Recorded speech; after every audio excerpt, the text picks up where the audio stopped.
I'm admitting people still. So, P.A. Patil sir, shall we start? हाँ sir, काही problem नाही. Start. 45 are there, no issues. Yes. Now, good morning to one and all. Am I audible? Yes, loud and clear. Good morning to one and all. Respected Principal, Dr. D.S. Bormani sir. Respected Head of the Department, Dr. Yamar Phate sir. Respected Chairman of the Board of Studies, Dr. P.A. Patil sir. Our distinguished experts, Sri Kishore Arraji, Dr. Abhishek Kanaskar, Mr. Mohammad Kapadia, Dr. S.S. Deshpande, respected faculty members from affiliated colleges of Savitribai Phule Pune University, and dear participants. On behalf of the Department of Mechanical Engineering, ASSMS College of Engineering, Pune, I extend a very warm welcome to all of you to this syllabus implementation workshop on Industrial Fluid Power Laboratory under the SPPU 24 pattern. The objective of today's workshop is to provide clarity regarding the philosophy of the new curriculum, discuss industrial expectations, and share practical guidelines for conducting laboratory experiments and end semester practical examinations effectively. We are privileged to have eminent academicians and industry experts with us today, and I am confident that today's deliberations will greatly benefit all faculty members teaching this course. Now I request our respected Head of Department, Dr. Yamar Phate sir, to deliver the welcome address. Good morning, everyone. I'm audible, Wagmare sir? Yes, sir. Yes, sir. Yes, okay. Good morning, everyone. It gives me immense pleasure to welcome our distinguished guest, BOE Chairman Dr. Patil sir, our Principal Dr. Bormane sir, Dr. Wagmare sir, coordinator of this syllabus implementation workshop, faculty members from various institutes, and other participants. On behalf of Department of Mechanical Engineering, ASSMS College of Engineering, Pune, I extend warm welcome to all of you. It's my duty to introduce my department. Our department has a proud legacy of academic excellence and innovation. We offers NBA accredited undergraduate program in mechanical engineering and mechanical engineering sandwich, along with postgraduate programs in design engineering, uh, which fulfills the needs of industry and the research. We are also a recognized PhD center in mechanical engineering, which gives a high quality research, consultancy, innovation, and industry collaboration. Our department has supported by 16 high qualified PhD faculty members and research guide who are actively engaged in research, publications, sponsored project, and guiding doctoral research. Our well-equipped labs, advanced softwares, and active participation in national international competition such as Baha, Supra, Goka, DP Cycle, Aero Design provides the students with excellence platform for exponential learning. At AISSMS COE, we believe in nurturing engineers who are technically competent, ethically responsible, and industry ready. I hope today's implementation workshop of industrial fluid power engineering inspires new ideas, meaningful discussion, and valuable collaboration. Looking at the syllabus, it's my request that the main implementation is how to implement and how to conduct the practical examination in industrial fluid power, because most of the institute have a demo model, and how to conduct the experimentation is a major point of discussion. I sincerely thanks all organizers, speakers, and participants for making these events and attending this workshop. I wish you all the successful and enriching session. Thank you. Over to you, Wagmare sir. Yes, sir. Just a minute. Sir, Bormani sir joined? Yes, sir. I already joined. Yes, sir. Thank you, sir. Thank you very much, sir, for your encouraging and inspiring words. It is now my privilege to invite our respected principal, Dr. D.S. Bormani sir, to deliver the inaugural address. Thank you, Wagmar sir. Good morning, one and all. Dear Dr. P. Patil sir, Chairman Board of Study Mechanical Engineering, Sahitya University. Dr. Mangesh Pate, student Mechanical Engineering. Kailash Wagmare, coordinator of this faculty development program for IFP lab, which is a part of curriculum of third engineering mechanical course. I appreciate Dr. Patil sir and his entire BOS team for incorporating various new courses and the curriculum which is required. And I know that there are a lot of restrictions or limitations while we design the curriculum because of this new education policy, and we have to accommodate the other courses like multidisciplinary minor, then open elective, then HSSM like that, and other courses. So I do agree there is limitation on the introduction of the core courses, but somehow for holistic development of the students, we have to give due importance to this additional courses as per NEP, and the curriculum which is designed by our mechanical engineering board is really very good. I have gone through the curriculum and it's up to date as per the industry requirements, and we had a lot of discussion deliberation on various aspects so as to have a better and better curriculum. And I appreciate Patil sir for hosting this particular faculty development program to make our other teachers regarding this implementation of the, and thank you for giving opportunity to coordinate this program at SMSUE. And I congratulate Dr. Wagmar and Dr. Patil sir for accepting the invitation and coordinating this faculty development program. Just I appeal all the teachers who are participating, because the objective of this workshop is very clear. It is to empower the teachers first, and when our teachers or faculty are confident with equipment, experiments, and industrial application, they can deliver very effectively to our students.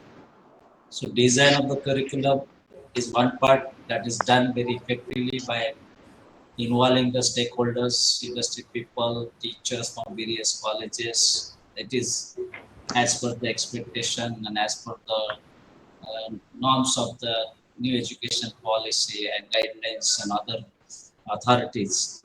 But it's now duty of the faculty member to implement it very effectively and pass on to the students.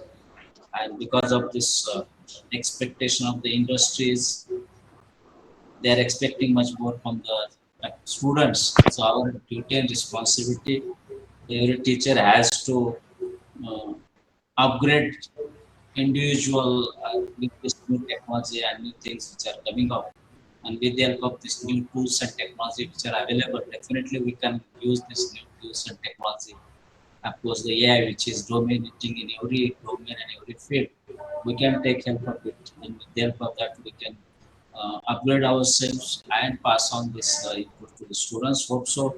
Now this workshop will be fruitful. I appreciate the resource persons which are going to deliver and give the details about this laboratories, what type of experiment is to be conducted, how is to be conducted. And I really appreciate everyone to see that there will be more and more hands-on experience for the students rather than only simulation or only software based. Of course, it is also essential, but in mechanical, there's a lot of scope for hands-on experience compared to other soft branches. So once again, I congratulate the mechanical department and appreciate and thank Principal Dr. P. Patil sir, and best luck and best wishes to the participants, and hope so there will be a good outcome and some good takeaways out of this one-day faculty development program. Thank you. Over to Dr. Agmare. Thank you, sir. Thank you, sir, for your inspiring guidance and motivating words, and your vast experience really helps to all the faculties, the mechanical, electrical, electronics, all these are there. And the curriculum development, at the same time, the syllabus implementation where you are involved, and that certainly helps to the academicians, all the community, and then the alternate, and then the to the students, finally to the students. Now I have great pleasure to inviting Dr. P. A. Patil sir, who is the chairman of Board of Studies Mechanical and Automobile Engineering, Savitribai Phule University, to address us on the philosophy of the proposed curriculum SPPU 24 pattern. The reason is that it is a vast change in earlier curriculum and this curriculum. So it was a challenge to the Board of Studies. And so now over to you, sir. Okay. Thank you, Avis Wagmari, sir. Good morning, everyone. Am I audible? Yes, sir. Yes, sir. Very clear. Respected Principal, IISSMS College of Engineering, our mentor, our motivator, Dr. D.S. Bormani, sir, whose continued support for academic excellence is deeply appreciated, because most of the initial meeting were happened in AISSMS. So AISSMS become a war room for developing the curriculum of entire board, all boards. So I'm extremely thankful to Bormani sir for his continued support. HOD Mechanical, Dr. Fateh sir, subject coordinator and workshop coordinator, Dr. Avinash Wagmare sir. Delegates from Fluid Power Society of India, Kishore Arora sir, Dr. Abhishek Kanaskar sir, Mr. Mohammad Kapedia sir, Dr. S.S. Deshpande, the logistic coordinator of implementation workshop, Professor Rajkumar Panchal sir, distinguished academician, esteemed faculty members, subject experts, and dear colleagues. A very good morning to everyone, and it gives me an immense pleasure to welcome you all to this one-day syllabus implementation workshop of Industrial Fluid Power. One of the most important and intellectually enriched subject in mechanical engineering. First of all, I congratulate and thank AISSMS College of Engineering for taking this initiative in collaboration with Board of Studies Mechanical and Automobile Engineering, SPPU. So the main objective of conducting such kind of workshop is to ensure that our curriculum is implemented with clarity, uniformity, and academic excellence. In today's my address, I would like to focus on 4 important aspects. So what is the national education policy? What are the implementation strategy of national education policy? Then what is the importance of this subject, IFP? Third, what is the role of faculty members in NEP? And fourth one, what are the strategies or the policy adopted by Board of Studies while designing the curriculum? So first of all, national education policy, which is being implemented from 2024. I hope it is not a policy document. It is actually a philosophy of our old education. So we are reinventing our Indian education through this national education policy. The key expectations of this national education policy, that is the hands-on experience or experiential learning through various subjects. So almost it is recommended to have 60-70% skill-based component and 30 to 40% only a general component. So that is the expectation, main expectation of national education policy. So besides this, there is a scope of, as rightly told by Bormani sir, we have to give the scope for multidisciplinary learning, skill-based education, value education, then AEC, that is ability enhancement courses. Then there is a flexibility in curriculum. So we have to align our curriculum with the industries, some skill-oriented or employability point of use courses to be adopted here. Multiple entry, multiple exit, as well as academic bank of credits. This is in future, we have to adopt these features as well, because at present in affiliated college, still entry, multiple exit. Wagmare sir, can you say that some noise is there on the background side? All are requested to mute yourself, please. Noise है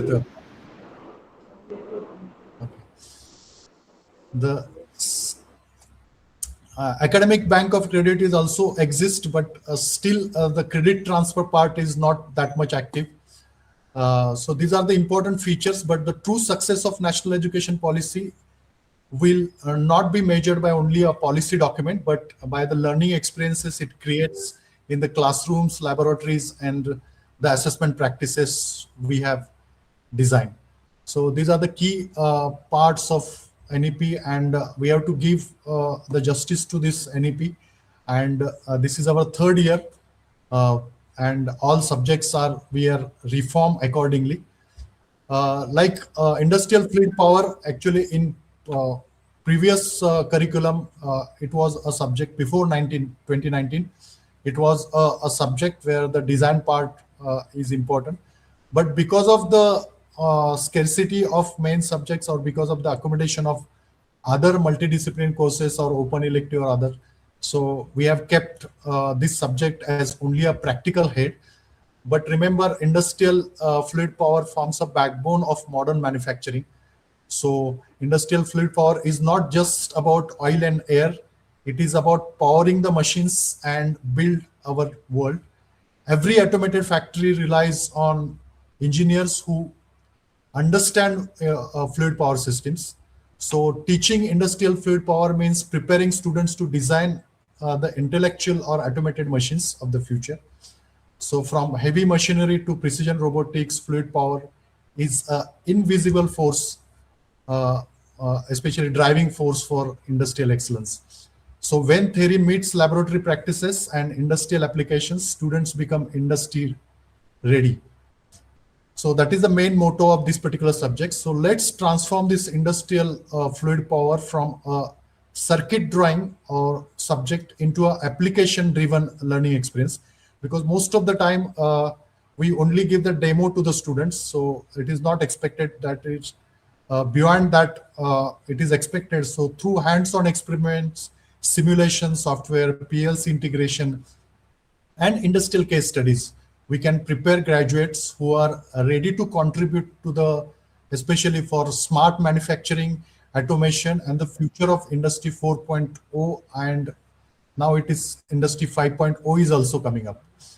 So under national education policy, laboratory is not a place where only we verify some theoretical concepts. It is a place to discover, because if you experiment something, that is a beginning of the innovation.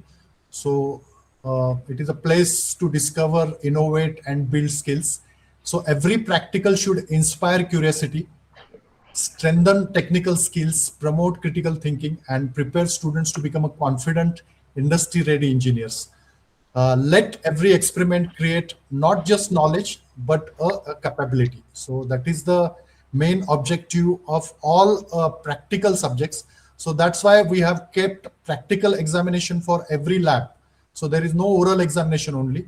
So wherever there are lab work is there, lab course is there. So lab course is always associated with the practical examination, so that we can increase the capability of the students. Remember, a good teacher explains, better teacher demonstrate, but an excellent teacher inspires the students to think. So be an excellent teacher and inspire through this subject, industrial fluid power, our importance of this subject through your conviction. The role of Board of Studies, because the Board of Studies is established, this new Board of Studies is established in 2023. So our execution is 2024. So in first 1 year, we worked on, along with all BOS members, we continuously worked on framing an entire 4-year structures, and accordingly we are executing. And the BOS is not only a clerical body, it is actually academic think tank of the affiliated university. Our responsibility is to ensure curriculum is relevant, it is dynamic, it is industry aligned, future ready, and there is a scope for periodically revise syllabus in order to include the emerging technologies, sustainability, and digital tools as well. We have given scope for entrepreneurs as well. So to enhance the entrepreneurship mindset of the students, some courses are involved as well. So we understand that if the curriculum doesn't change with time, that graduate becomes outdated, and even before graduation. So as a BOS member, we must listen to industries, alumni, startups, and society. And through this curriculum, we have encouraged innovators. CC is one of the component where the innovators, researchers, and incubators are motivated or encouraged. So we have promoted the outcome-based education as well, and we have tried to develop a syllabus in consultation of all subject teachers from various institute, that subject becomes learner centric rather than a teacher centric. So let's remember, we are not just designing a syllabi, we are designing a future of our mechanical engineering. Let's commit ourselves for meaningful CC implementation, honest NEP execution, and together we can ensure that the mechanical and automobile engineering education remains relevant, responsible, and respected. Wishing you all a very great success of this workshop. I sincerely thank the organizing committee, especially Wagmare sir, Fate sir, Bormane sir, all resource persons here. They will definitely make this session industry aligned. All coordinators of and finally AISSMS College of Engineering for their meticulous effort in arranging this workshop. I wish this workshop a great success and hope that today's discussion will further strengthen the quality of mechanical engineering education across all affiliated colleges of SPPU. So once again, thank you very much for giving me the opportunity to express my views. Over to Wagmare sir. Thank you very much. Thank you, sir. Thank you, sir, for clearly explaining the vision, philosophy, and expected outcome of the revised curriculum. And this, as this is the course, this is the practical course, and then the rightly the BOS has taken a decision to give a practical examination for this. And we know that there will be difficult to all of us to digest this change, but we will try, the total people, all these participants, and then the contributors will try to accommodate ourselves. Now our next expert is well known for his immense contribution to the Fluid Power Society of India. May I now invite Shri Kishorji Arora to deliver his expert on the fluid power, the academic industry perspective, and the role of professional bodies. Over to you, sir. Kishore, sir. Thank you very much, Dr. Wagmare, and namaskar to everyone.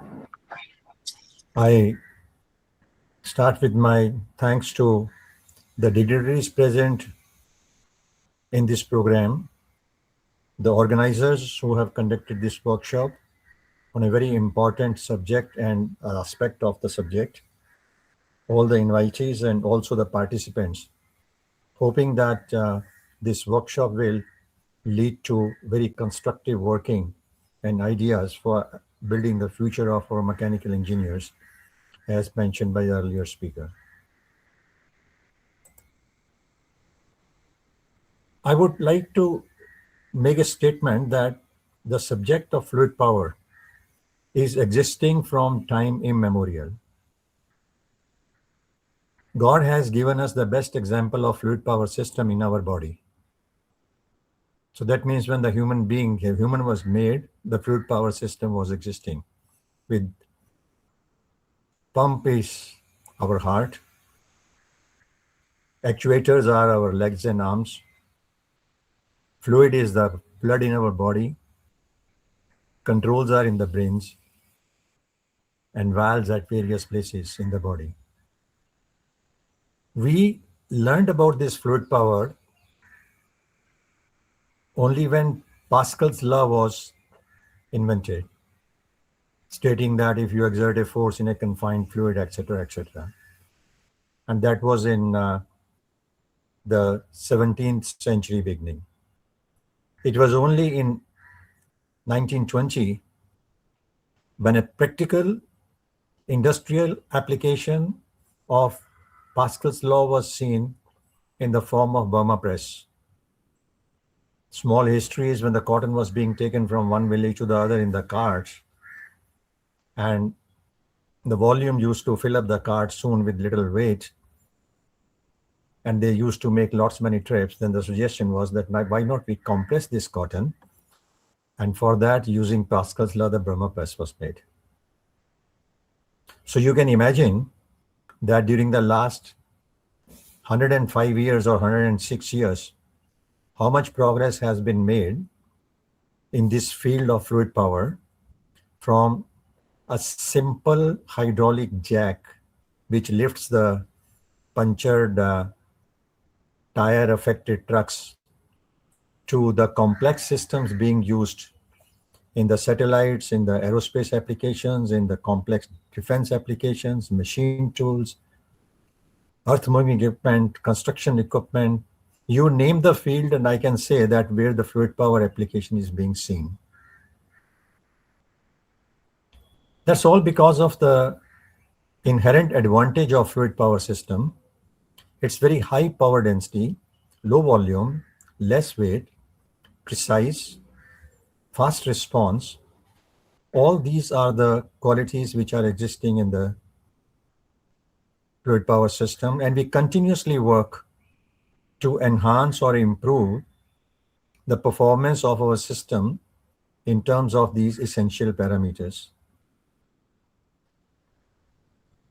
Very often there is a impression in the minds of the users that the hydraulic systems are not reliable.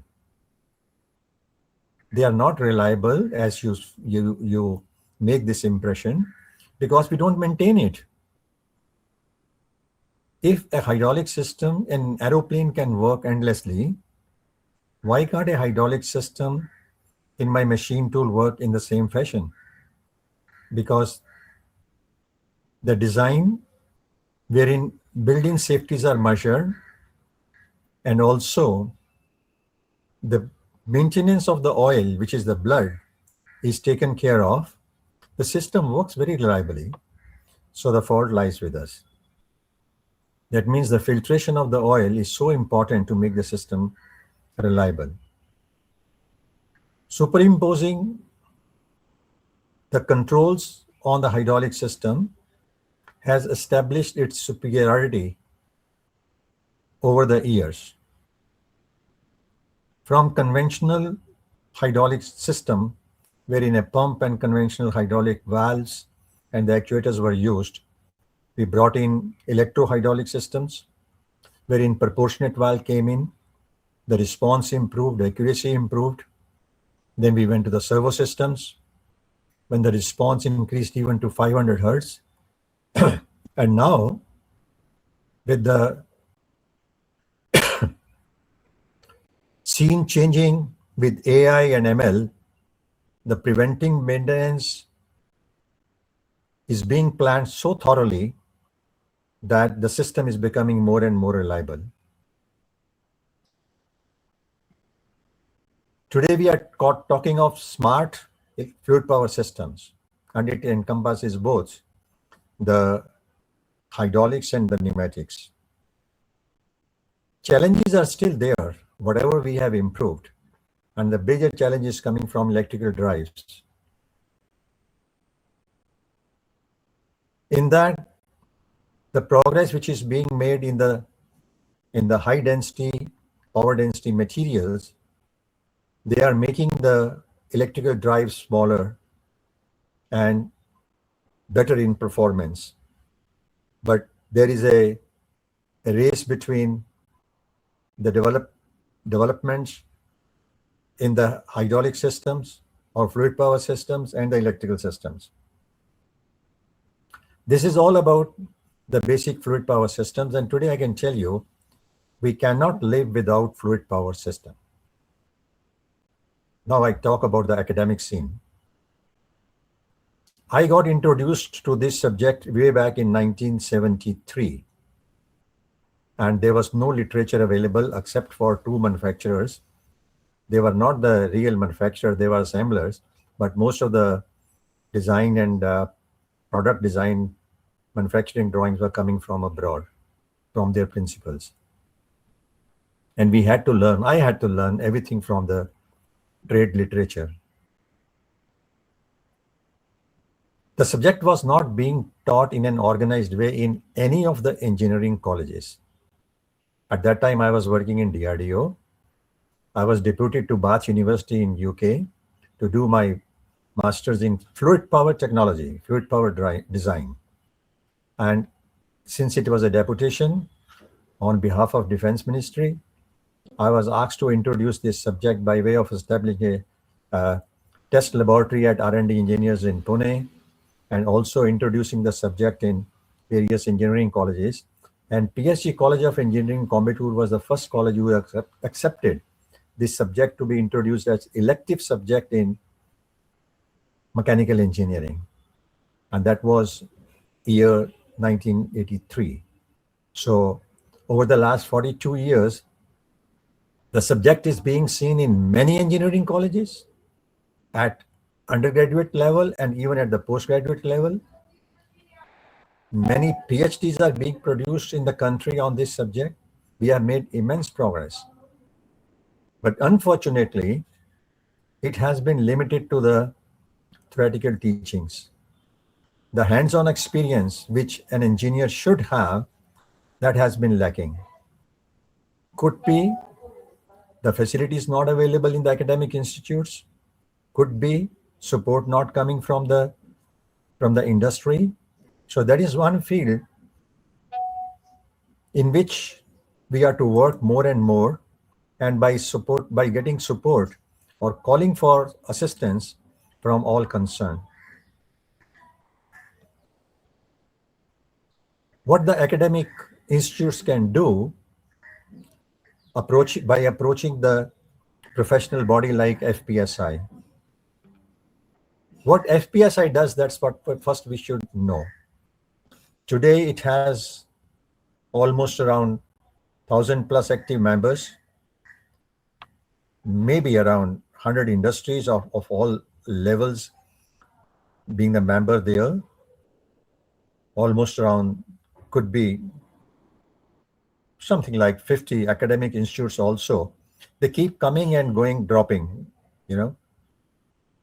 and they have regular programs which are being conducted by Fluid Power Society of India. Simple, starting with the quiz contest for the students, research and development competition, papers competition, we call it FPRD. We have a stage for academic institutes to showcase their research work, what they are doing, and even in the industry. The CEO's conclave is there.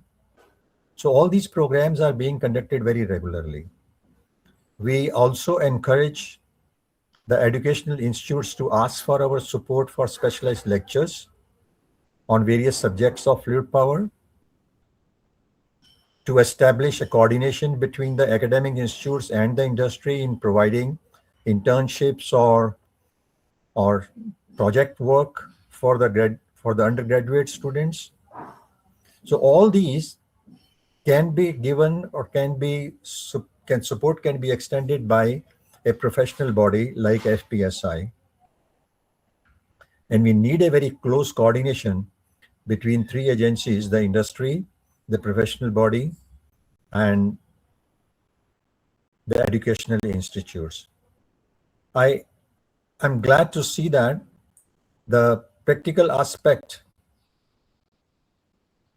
is being taken care of through this drive, through this initiative, where labs and practical examinations will be conducted for the hands-on training. But I would like to see it getting extended to the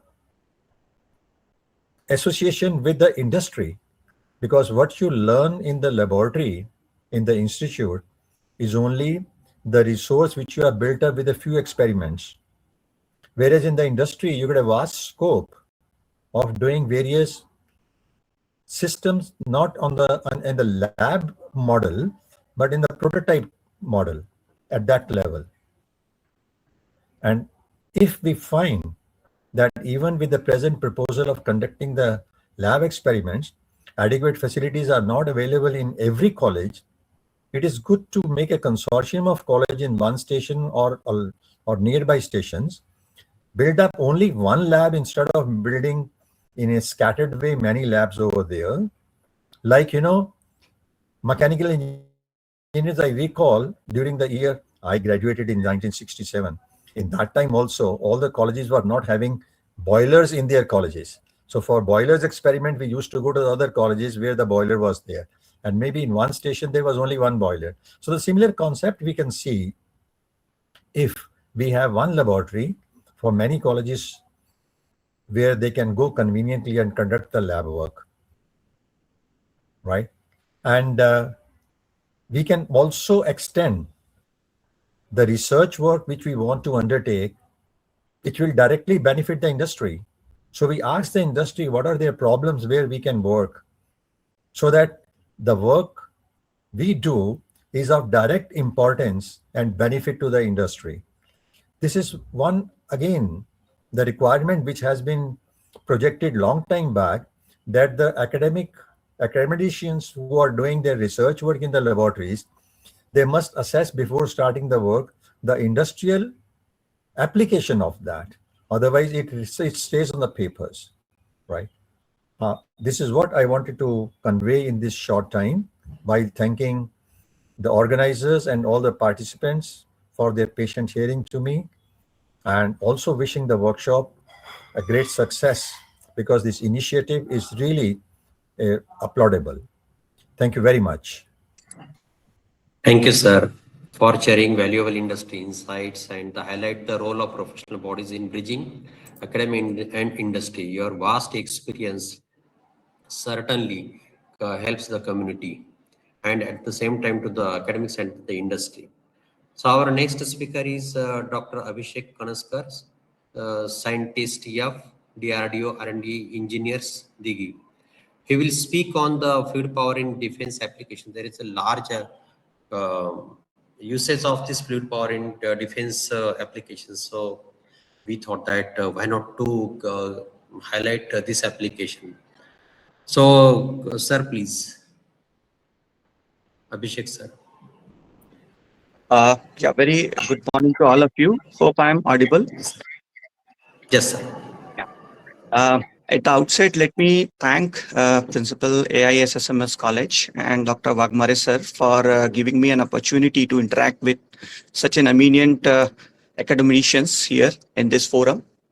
It is my proud privilege to be here with you today to interact and tell you something about the applications of hydraulics here in the defense. I am an avid user of hydraulic systems in defense, and we have been using it in different systems here. The foremost requirement, if you see in the defense for any system, is the power, precision, and reliability. And all the three things we can find in all in this hydraulic systems.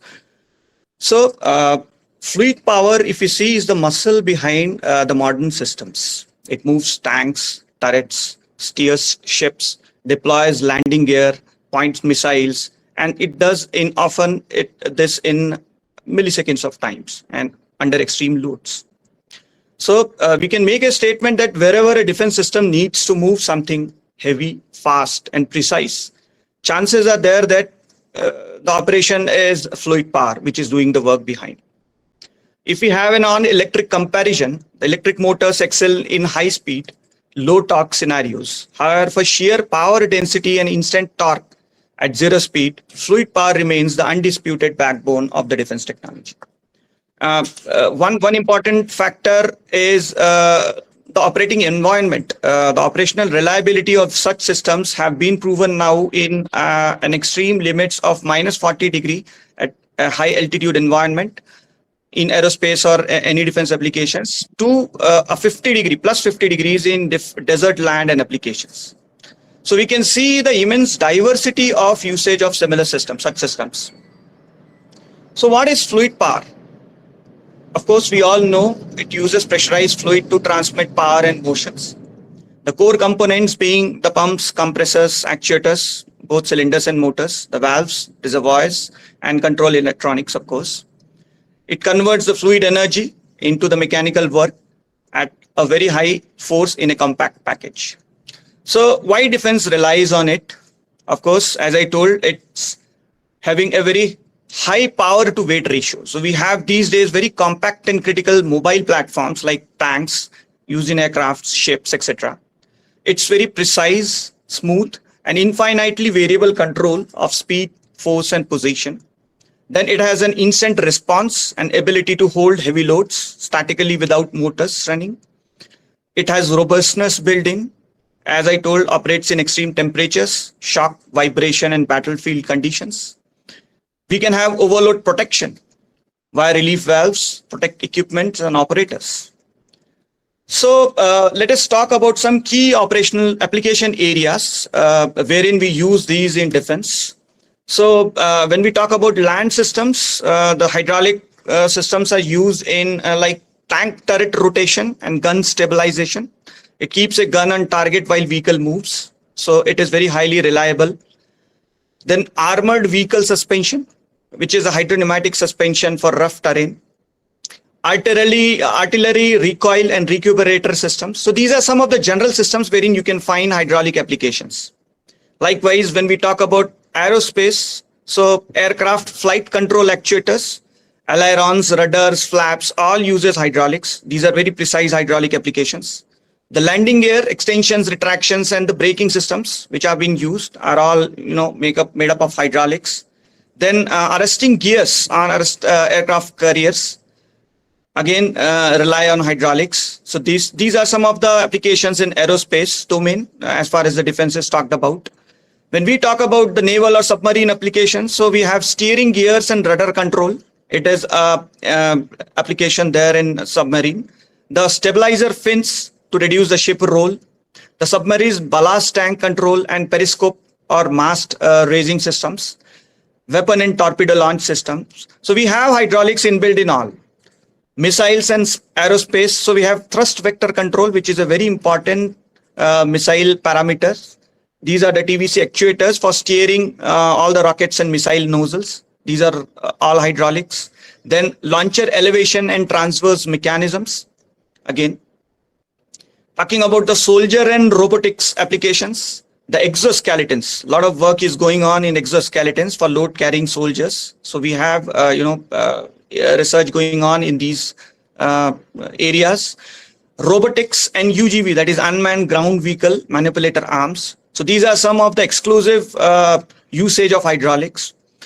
So advantages, talking about the advantages, as we told, it is compact and has a high force output.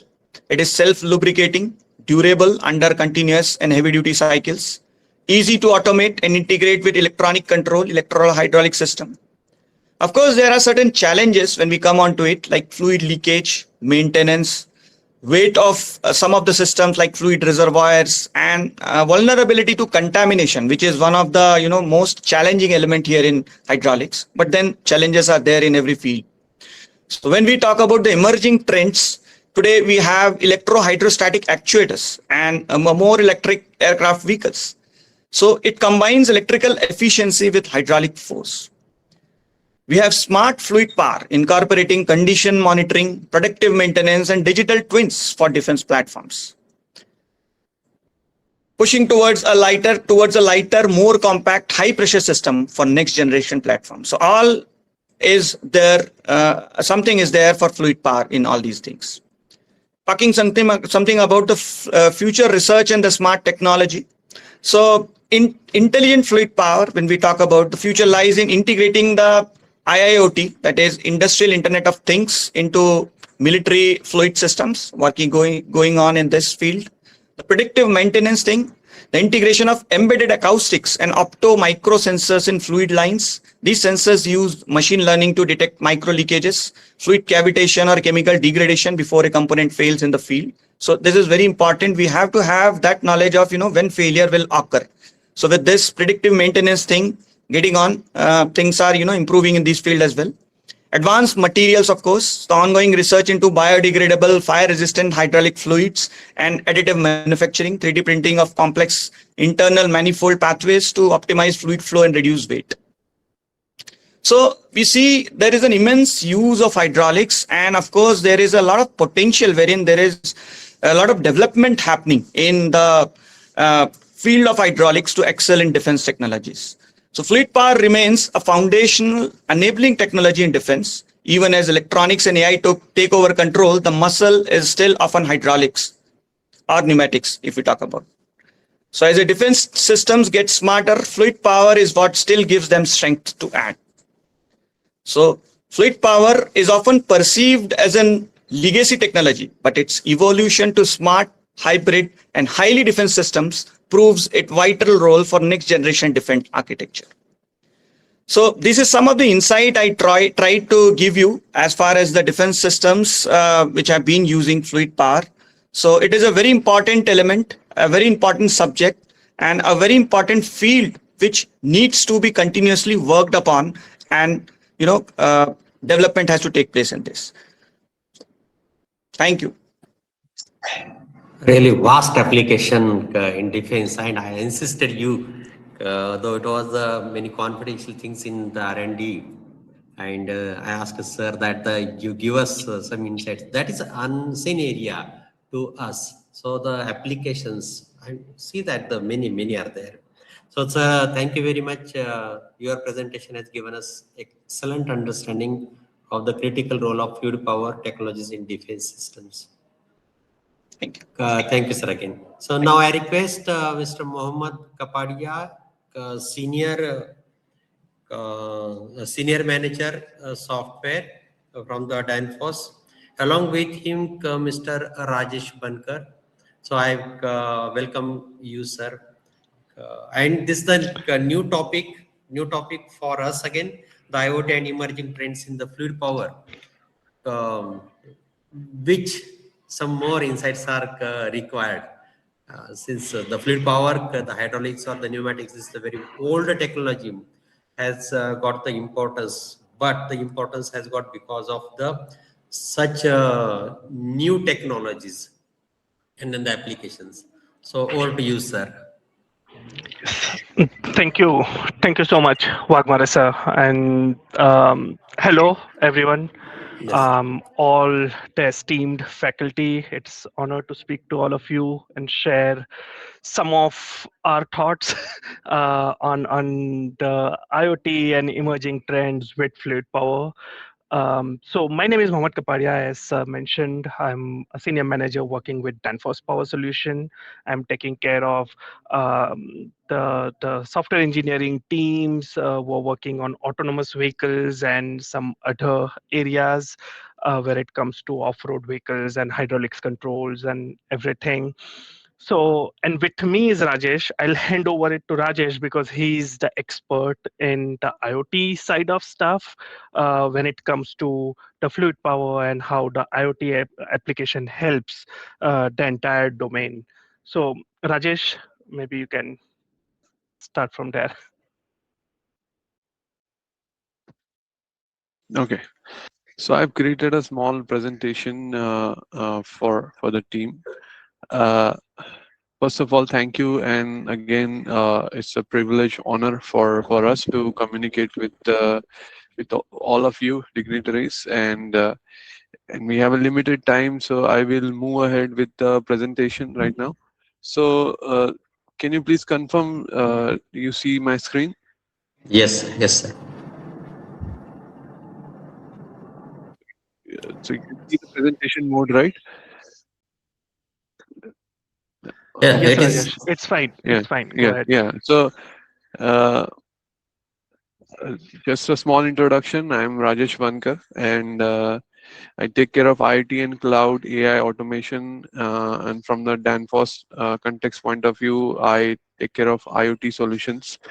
And I've been working with industry from 19 years and worked with different organizations. From Danfoss side, I'm around 7 years plus working here for the IoT.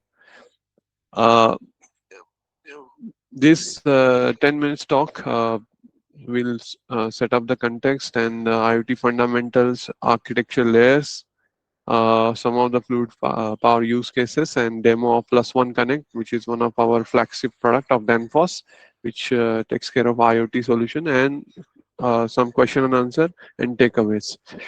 So starting with the IoT is a network of physical asset. I would say it's more of integration of different components altogether. IoT applications are pretty vast. When it comes to IoT, there are like a lot of areas where it is now getting incorporated, especially in smart cities, smart homes, self-driving cars, smart farming, fitness, uh, factories, hospitals, and retail, and at many places. But looking at the current context, we'll mostly focus on the fluid power here. So generally, introduction to the IoT, I would say sensors and data. No, normally, we create, uh, we create architecture in a way where we take care of sensors like pressure, temperature, flow rate, power, position, and so on. And then some of the edge gateway devices that we actually use to collect those data. And over the connectivity, it can be SIM card or Wi-Fi connection, hotspot, Bluetooth, and so on.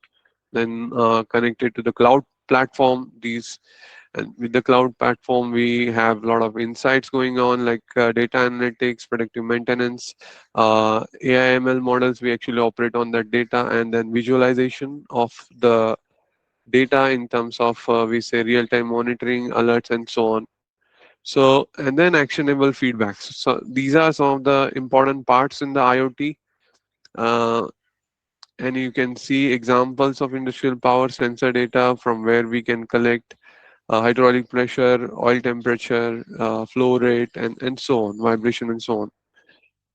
Uh, this is kind of a typical architecture of fluid power when we talk about hydraulic cylinder uh, and hoses, lines, and so on. So all these hydraulic components, we integrate sensors in those components by which we get some data in. And as I already told, uh, by gateways, we also provide gateways to customers in which we can control, and sometimes we have a PLC controller where the analytic or the LLM model is also present.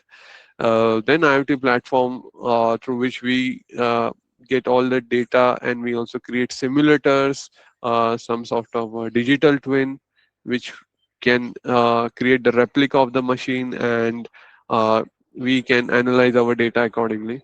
And then application layer in which we have different application like mobile application, web applications, through which analytics is done and decision making is performed. Some use cases, what we can see is more of a hydraulic pressure with with the cycle pressure curves, temperature drift, oil health, and actuator precision positions as well. And mobile machines.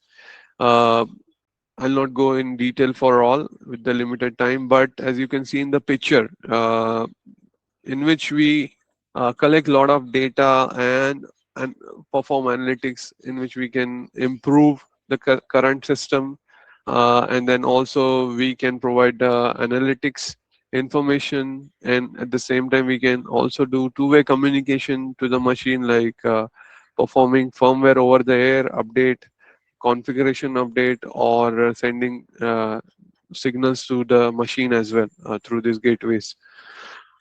And also some predictive maintenance, like if something is failing, we can understand it in advance, because in the uh, IoT or industrial world, some offline vehicles or some vehicles or machines which operate on area where it's very like in the forest or in some areas in farm, it's very difficult to replace the machine. uh, this is Plus One Connect, which is one of the product of Danfoss. When we say about the Plus One Connect IoT platform, Some gateways, as we discussed in the layer, we collect the data from machine, and these gateways actually worked on different protocols. So these are some of the typical gateways that we have, and how the gateway is integrated. You can see the picture here. The gateway is integrated in the machine. There are different customers that we have, like Palfinger is one of the leading crane manufacturing company in the world. They use our gateway, and that gateway is then connected to the cloud, and we also provide them different services. Marketplace is where digitalization or selling of the devices takes place, because when we talk about the commercial part, in areas where commercial hardware selling is one thing, but the software selling is a different world altogether, where we share subscription plans and so on. Then this is a portal that we can offer to the customer, in which we show the machine insights. Some customers have their own portal or own application, so we only sell API and data to the third-party application. And after selling, we have to provide a service level agreement, like the uptime percentage and so on. Like whenever the API calls or data is sent, it has to be up and running all the time. If it is below 97% of uptime, then Danfoss has to pay penalty for this. Then it also requires security. Cyber security aspect is also important, in which we make sure the cloud is secure, device is secure, firmware is secured, and accordingly the entire cyber security is done. These are the public endpoint for all these projects. These are some of the pictures, how the portal looks like, where we can get the data, the activity inside, real-time signals, and also you can see the location of the device as well, and also alarms notification. Here you can see the notifications. You can set the custom notifications. And then when it comes to machine insights, you can see here all the machine insights, like what about the filter, what about RM, LM, and all these signals, and then also different widgets in which we can get the information of the machine itself without going closer to the machine. And this is a small video about Plus One Connect marketplace integration. So let me share this video as well. Plus One Marketplace allows Just a second.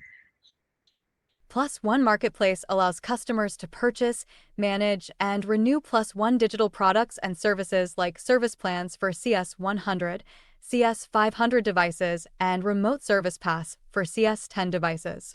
Admins handle product, user, and pricing management. The platform also supports auto-renewal for subscription plans. Various payment options are available for purchasing digital products. As of now, we have earned more than $500,000 by selling digital service plans. The Plus One Connect is an IoT portal. Here's a quick overview of key features. Visualize vehicle geolocation, monitor analytics like temperature and speed, and customize widgets for tracking. Track historical and real-time vehicle locations. Customers can customize reports and receive via email. Analytical service to plot graphs and monitor vehicle health. Create customized configuration. Apply firmware updates to devices without physical removal. Easily manage access levels for multiple users within the organization. Plus One